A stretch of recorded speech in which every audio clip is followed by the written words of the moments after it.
So, as I previously mentioned in the previous video, this next video is going to be looking at a way in which we can apply what we've learned about kinetics to a real-world practical example. And in today's video, we're going to be talking about a topic that's a little bit more advanced. It requires a lot of kind of just mathematical thinking and rearranging, but it's definitely within the scope of,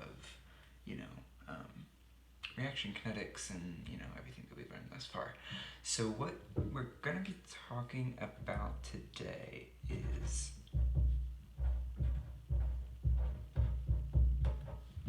Michaelis-Menten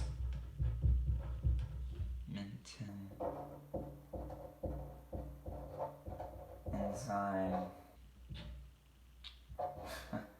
kinetics. Now, Michaelis and Menten were two biochemists that, through empirical investigation, were able to derive a really powerful expression on how that describes how biochemists relate the kinetic information of enzymes. So if you're not familiar with what we're kind of talking about, an enzyme is a sort of biological catalyst that binds to a substrate and then, lowers the activation rate for some sort of reaction involving the substrate, which will then, release and give a product. So how we can kind of represent that is we have, we'll call this our enzyme.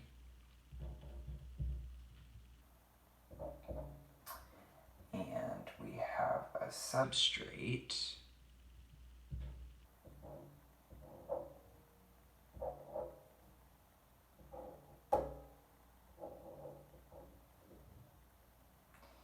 Then we will form our enzyme substrate complex, which, if you're looking at this right now, if you think back to the previous video, like, this looks pretty similar to kind of how we were framing around our discussion on protein ligand binding. But there's this really key element here in which this enzyme substrate complex goes and breaks off, leaving us with our enzyme. And instead of our substrate, we have a brand new product, right? So we go from substrate to product. Now, like I said, an enzyme is a biological catalyst, so you'll note that the enzyme is recovered in its, original condition at the beginning, and it's recovered at the end of the reaction just as it existed in the beginning. And, what we're seeing is that this enzyme is allowing our substrate to react in such a way that it will readily produce a product. Now we've got three reaction arrows, and you'll notice that this is an equilibrium situation. So we'll call this forward reaction K1. It has a rate constant of K1. This reverse reaction, we're going to say, has a rate constant of K2. And then this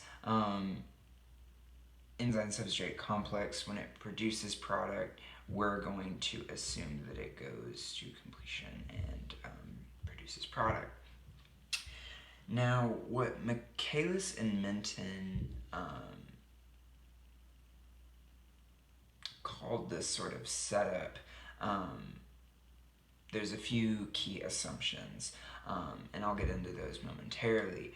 But looking at just this half of the reaction scheme, we can think back to our differential rate laws and say, well, hey,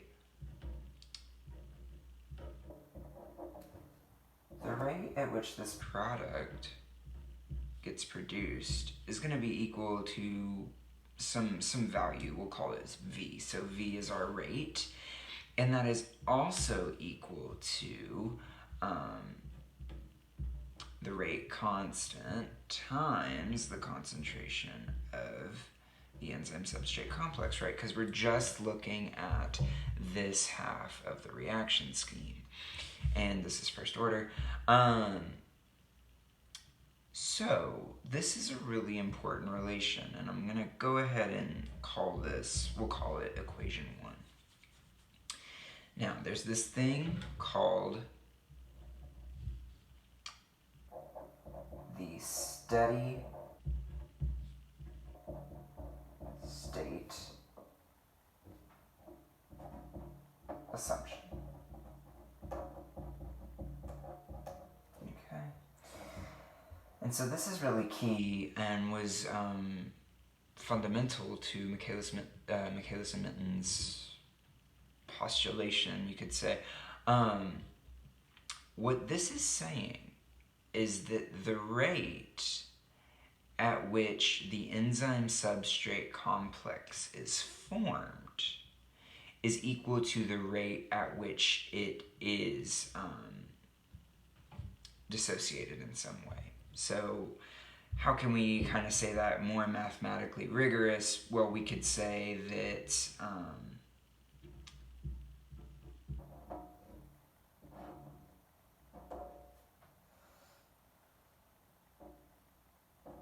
the rate at which the enzyme substrate complex is produced over time is effectively 0. Or another way of looking at it is saying that the rate at which you produce the enzyme substrate complex needs to be equal to the rates at which you dissociate the enzyme substrate complex, whether that be by producing product or by going back and just kind of dissociating this complex back to substrate. So making that statement even more mathematically rigorous, we have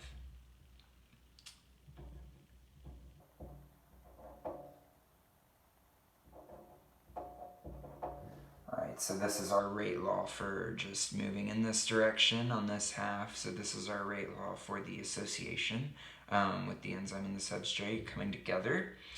So we're forming enzyme substrate. The way we, kind of eliminate, for lack of a better word, the enzyme substrate complex is through going this way on that bottom equilibrium arrow, or by going this way to produce products. So let's say K2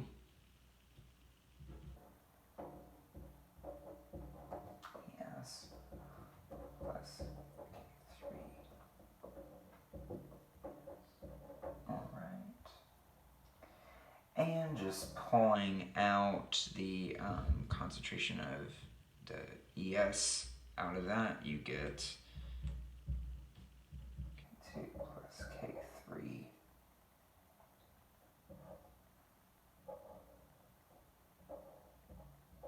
times your concentration of ES, okay? Now, this is another really key concept here. So I'm going to go ahead and label that equation 2. All right. Now, the other kind of dynamic to all of this is that we have, well, maybe just for clarity, I'll go ahead and say, so this is the rate at which we produce the enzyme substrate complex, and these are the rates at which we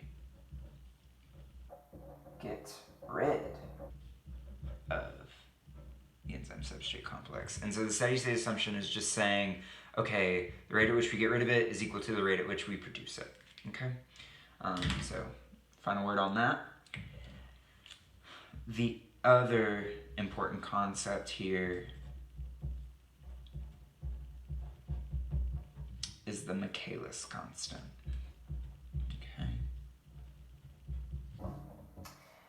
And this is sort of a statement of this enzyme's affinity to the substrate. And so that is equal to K2 plus K3 all over K1, okay? So, you know, the logic behind all of this stuff was came forth by Michaelis-Menten. This is not something that you would necessarily intuitively know just from what we've talked about previously with kinetics, but this is sort of the biochemical framework for what we're working with, okay? So, important to note that from the Michaelis-Menten equation, or, from the steady state assumption that we have here, and the Michaelis constant, we can rewrite all of this. So, so we have that. So from equation number 2, remember that we said that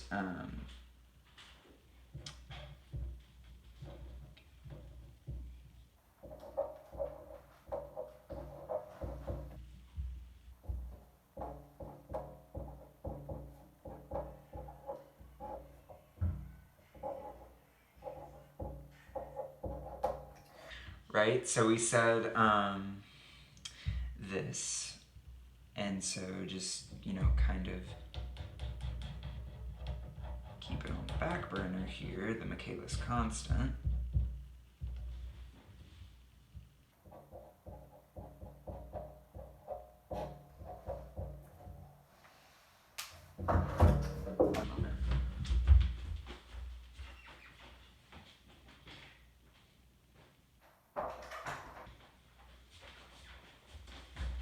Sorry about that. So we can go ahead and write equation 2 using the Michaelis constant, and rearranging all these terms, what we get is that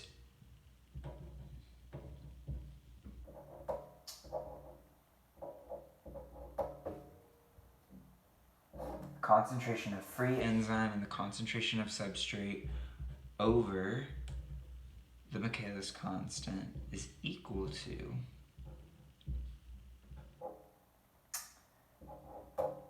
the concentration of the enzyme substrate complex, okay?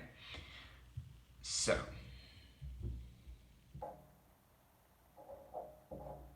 that's pretty important. We'll call that number 3.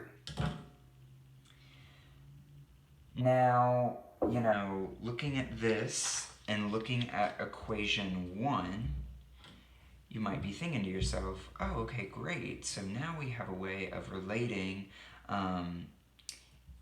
enzyme substrate complex in terms of our free enzyme and substrate. Unfortunately, this is notoriously difficult to figure out empirically, so the only thing that we can experimentally determine is the total concentration of enzyme that we have in our reaction environment. So we're going to have to find a way of relating this term in terms of total enzyme concentration, okay? And the way we do that is just with some mathematical intuition. Well, we can say, oh, okay, well, the concentration of free enzyme is just going to be equal to the total concentration of enzyme minus that concentration of enzyme that's actively bound to the substrate, right? Makes total sense. So then plugging, sorry, just figuring out a way to write that. So plugging, so we'll call that 4.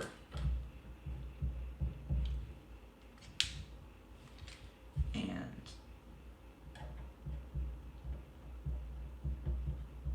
plugging 4 back into 3, we get something that looks like this.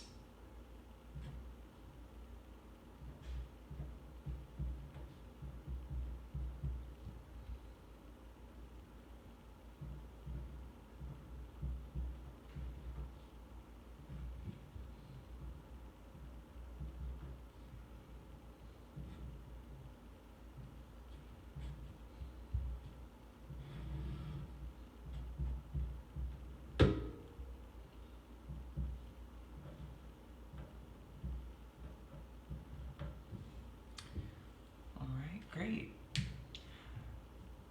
So we're getting closer and closer to creating some sort of kinetic relationship that communicates our finding in terms that are readily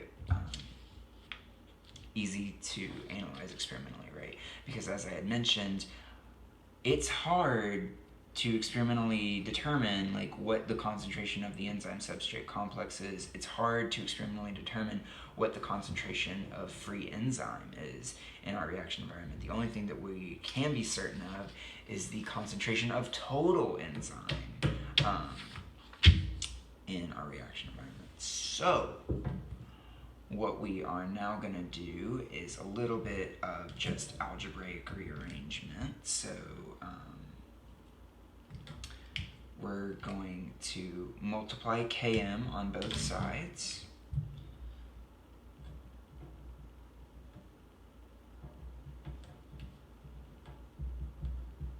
So that we get the following relation.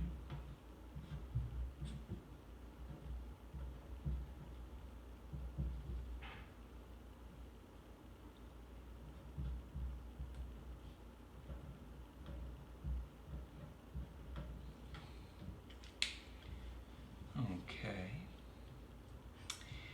And then, distributing. So now we're gonna,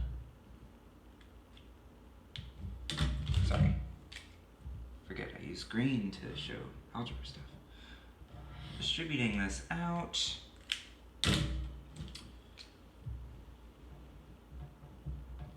We get this jazz.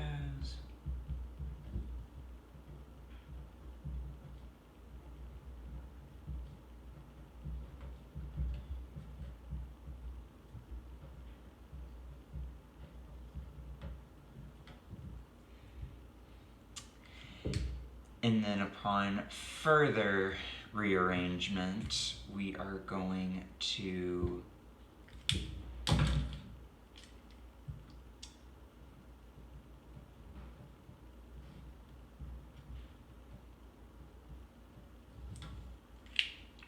add this term to the right side.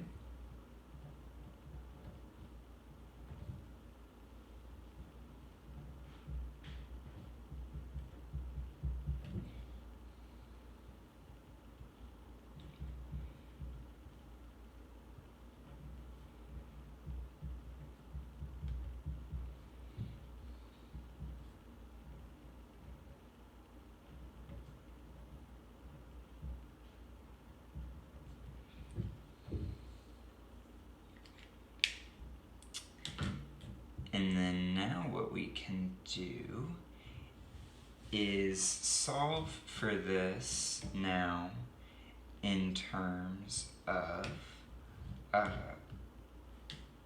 RES, right? So we'll be able to get a meaningful description of the concentration of the enzyme substrate complex in terms of E total, in terms of the total concentration of enzyme in our reaction environment, right? So,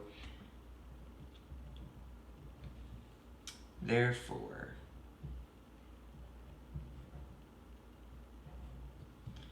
so what we'll do here is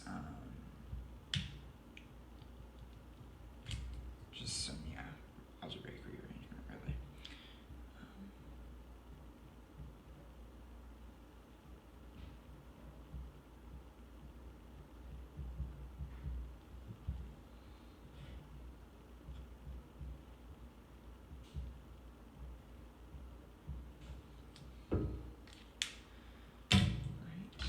Just to kind of reassure you of what's going on, we'll call this 5. All this jazz right here is just algebraic rearrangement of 5. This down here is pretty important, so I'll go ahead and call that equation 6. At the end of this little tutorial, we'll kind of recap what the key formulas are to know, but this is just, temporary placekeeping. Okay, great.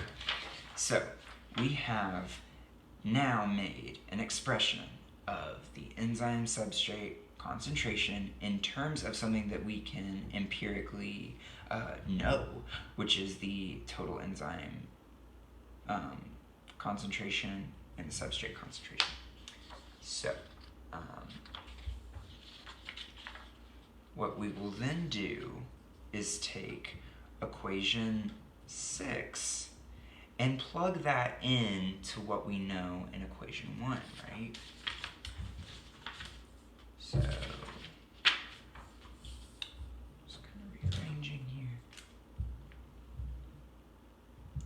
So, we are now plugging in equation 6 into equation 1. We get that V, remember our reaction rate, is really equal to K3 times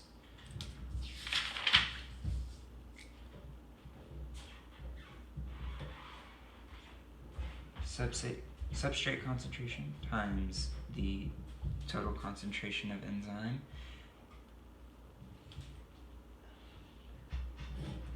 all over the Michaelis constant plus the concentration of substrate. Okay. And so, this is a really nice equation to land on. 7. We now have a way of communicating the rate of this reaction in terms of concentrations that we can know, but there's still this pesky little K3. And so how we're going to make a more meaningful expression is we're going to have another key assumption here. So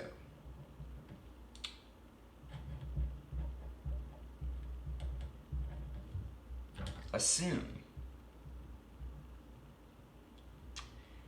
that, Km is going to be in pretty small units. So the value of the rate is really important when the substrate concentration is really low, because at that point, Km is effectively directing what the value of the rate is going to be. But when we have a concentration where the substrate concentrate, or if we have a substrate concentration that is much larger than what our Michaelis constant is going to be, we can essentially say that the contribution from Km goes to 0, right?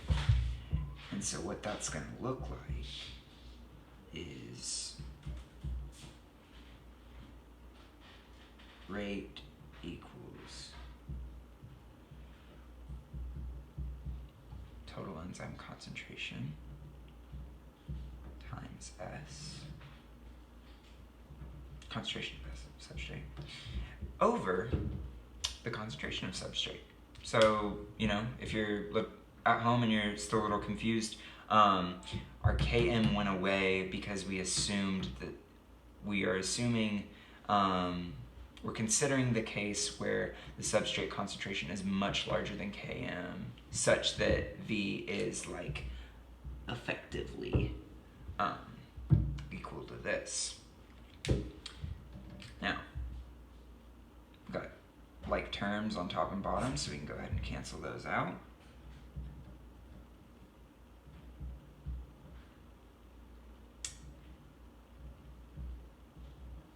That means that the rate of the reaction is equal to K3 times the total enzyme concentration.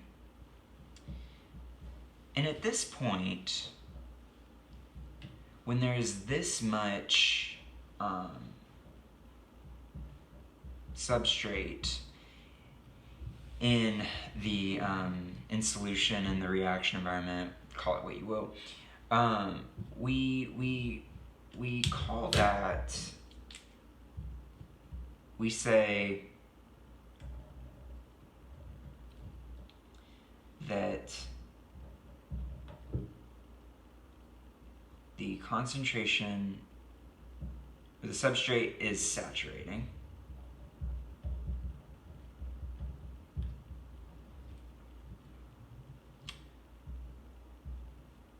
Which means that the enzyme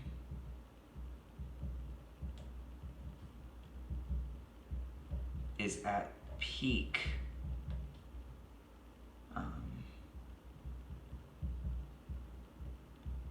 functionality. It is functioning at its highest rate, and because of that, V, our reaction rate, is at maximum. Okay? And by the way,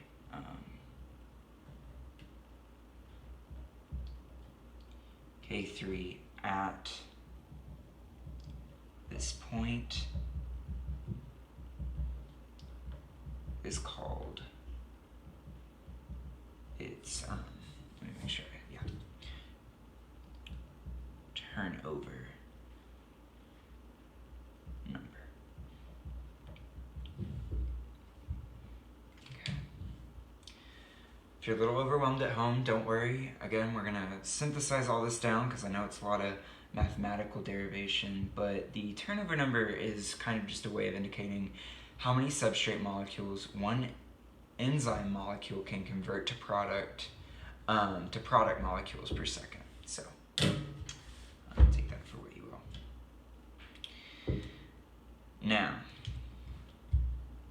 remember how I mentioned if we're at this, turnover number, then really what we're at is maximum V, maximum rate. Okay? So then,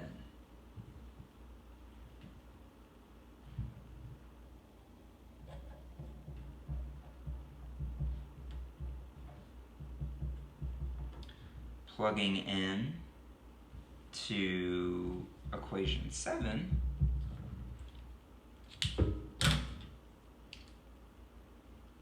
what we land at is that V, the reaction rate, is equal to the maximum attainable reaction rate times substrate all over the Michaelis constant plus the concentration of substrate. And this right here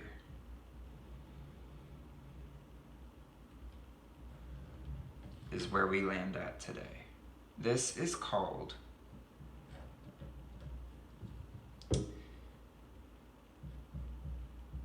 the Michaelis-Menten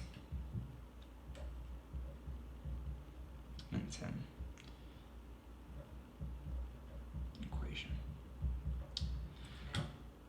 So we just derived a really key biochemical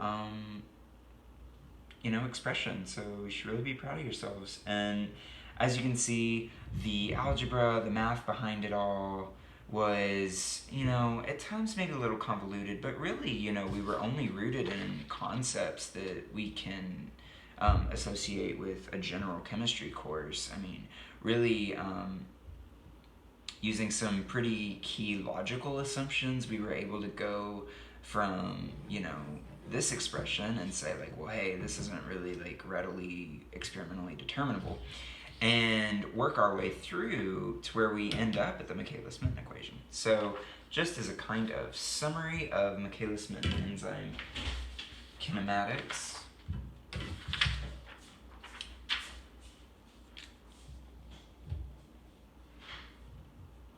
I'm just gonna, if you want to copy this,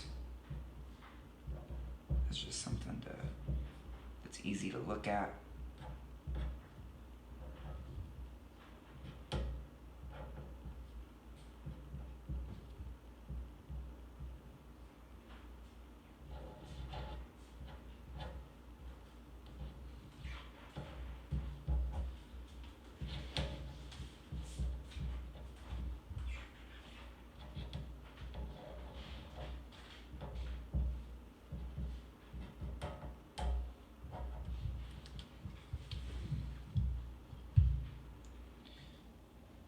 We say, so the steady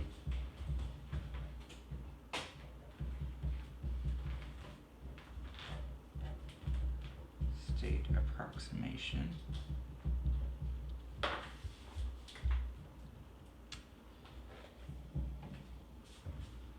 is that K1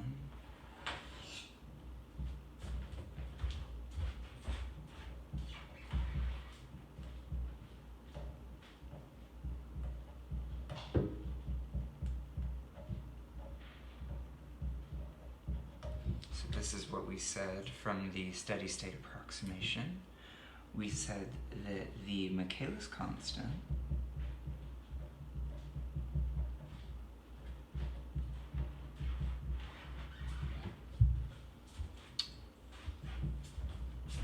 Km was equal to K2 plus K3 over K1. And again, this is an approximate measure of the substrate's affinity to the enzyme. And then from all of that, we were able to come up with a rate law that was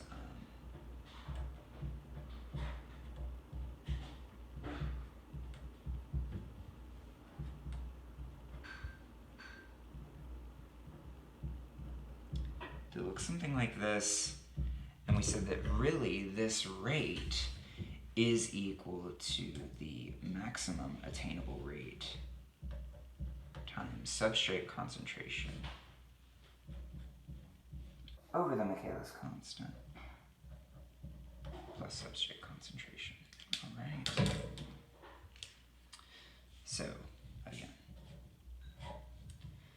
this was just some more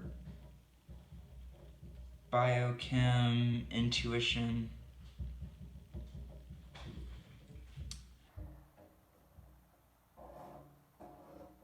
This right here came from our understanding of kinetics, and then we made the jump from this to the Michaelis-Menten equation using just algebraic,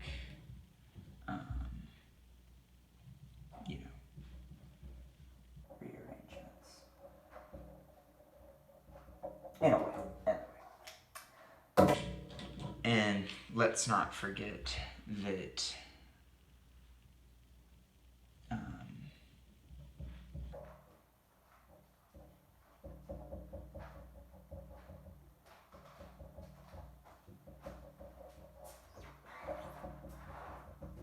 this guy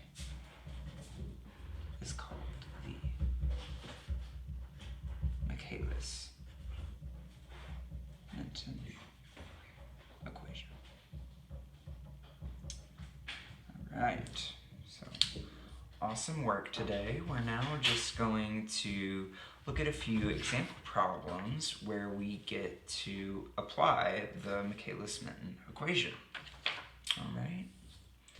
So for anyone studying for the MCAT or the PCAT, anything like that, where you need to understand some of the biochemistry, this is a great kind of intersection of general chemistry knowledge and biochemistry knowledge combining into this one really beautiful expression. And these questions here were actually adapted. I made some tweaks, but they were adapted from practice MCAT questions. So, the activity of an enzyme was measured at different substrate concentrations, and the results were recorded in the table below. Approximate Km for this enzyme. So, activity. Really what that's talking about is the reaction rate was measured at different substrate concentrations.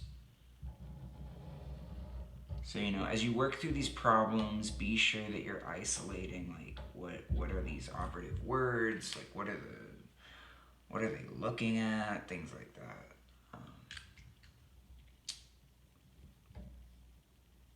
Approximate Km, so, this is our unknown. All right. So, there are a few key concepts when working with the Michaelis-Menten equation, and one of those is has to do with what the value of Km looks like when we're at half the maximum reaction rate attainable, right? So be sure to commit this to memory, but just remember that the Michaelis-Menten equation is this.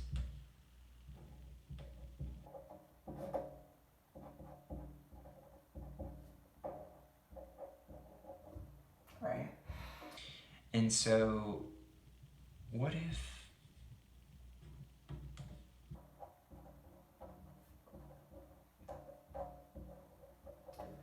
happens when we've added so much substrate that V is equal to 1/2 V max, right? What happens? So what happens if that is the case? We've added so much substrate that the reaction rate is equal to half the maximum attainable reaction rate. Well, let's plug that in and see what happens. So 1/2 V max equals. Ooh.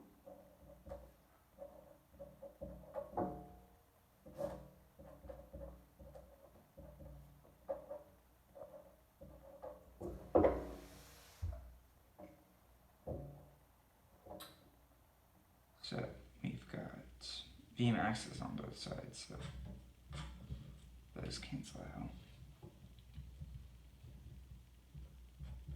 We've then got 1/2 Km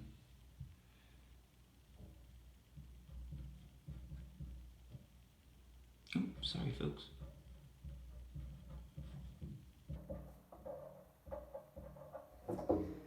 equal to that. So just to kind of denote the algebra here,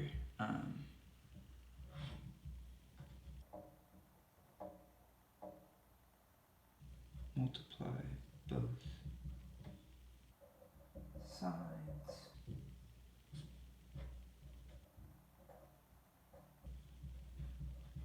cancel out like terms, divide by a half, and we get that Km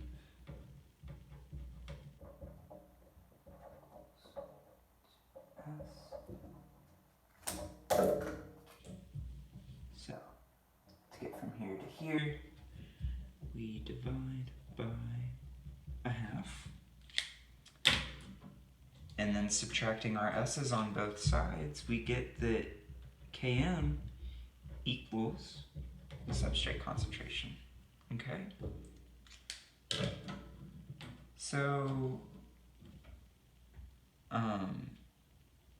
just to kind of make this more emphasized, I'll draw a little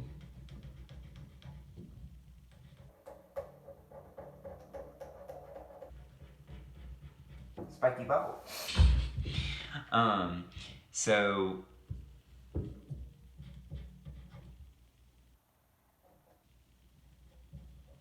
when, remember, the Michaelis constant equals the substrate concentration when the rate of the reaction is equal to the maximum, 1/2 of the maximum attainable rate, all right? So this is going to be a really key principle in a lot of these problems, but it's especially going to be important for this one. So, you know, if we were to plot our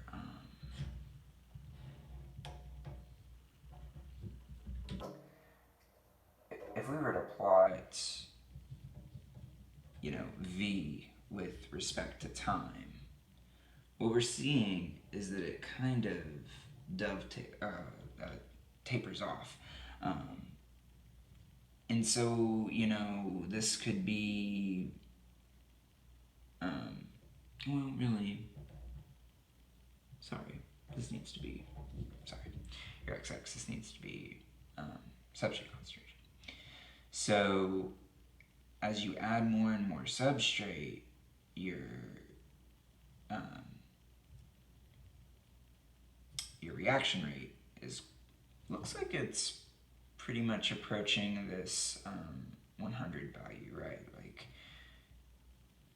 Like these are big jumps in concentration. We go from 10 to 50, 50 to 100. I mean, like, we're adding a lot, and we're not making a big incremental jump here. So we're gonna go ahead and say, okay, well, this, let me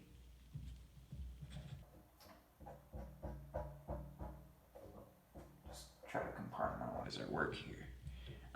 So Vmax is approximately 100 millimole per second. So 1/2 Vmax is then approximately 50 millimoles per second. And what do we know about Km at this point?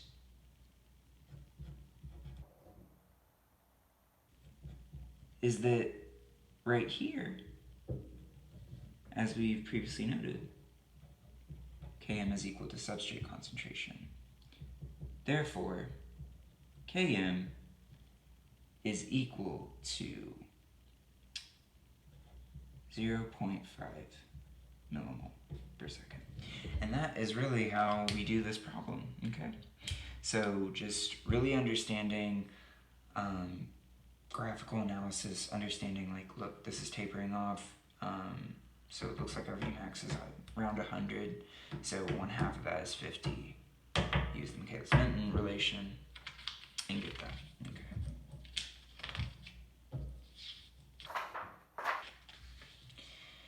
In a certain enzyme catalyzed reaction, the Michaelis constant,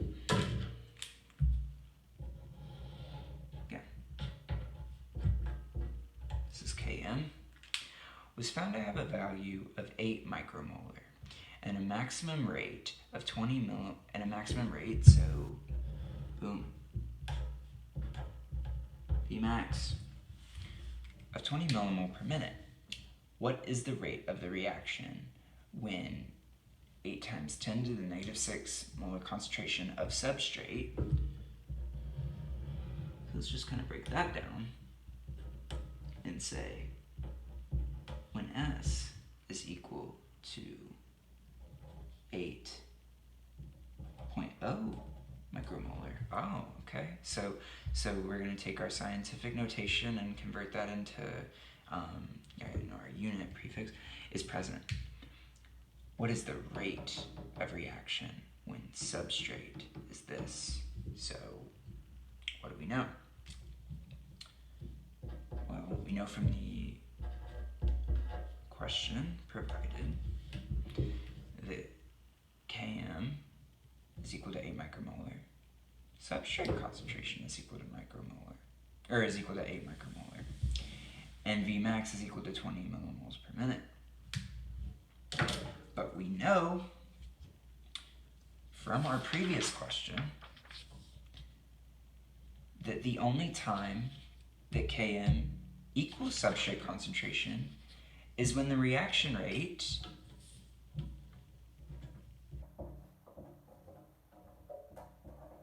is at 1/2 Vmax, right? So because is equal to Km, we know that V in this example is equal to 1/2 Vmax, which is 1/2 20 millimole per minute, is equal to 10 millimole per minute. Okay? So, this is really the heart of the problem-solving process, is understanding these bigger generalizations that we get from our, complex, scary-looking equations like the Michaelis-Menten equation. I mean, to some that might be intimidating, but if we know conceptually what goes on in certain instances like this is a key relation here. It'll really help us with our problem-solving. So just building off of this question, so what if instead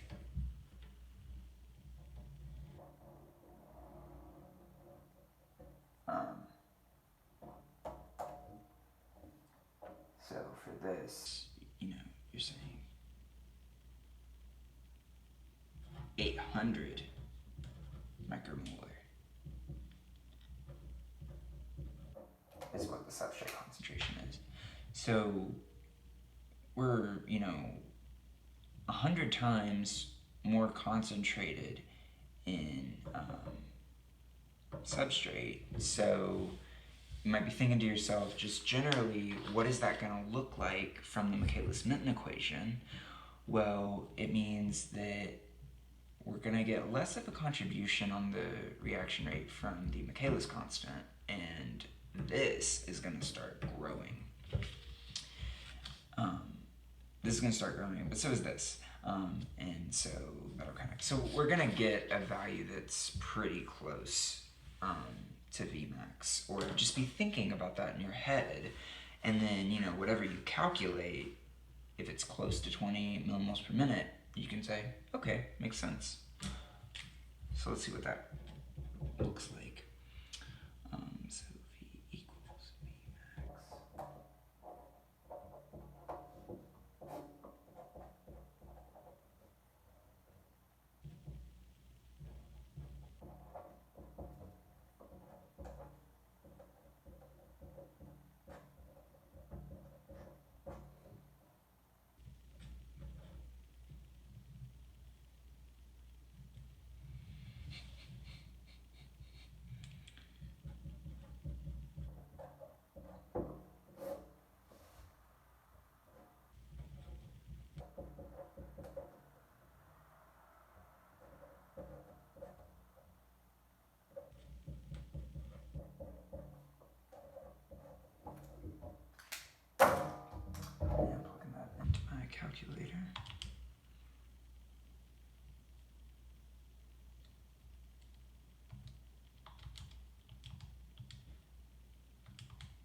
And wouldn't you know it,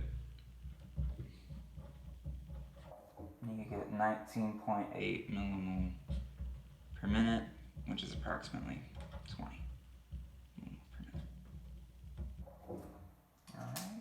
Alright. So that's all I got for you today. Hope you learned some stuff about the Michaelis-Menten equation and just how it relates back to those, general chemistry concepts. And, we got to do some real-world MCAT questions that tie into all this stuff. So, thank you all.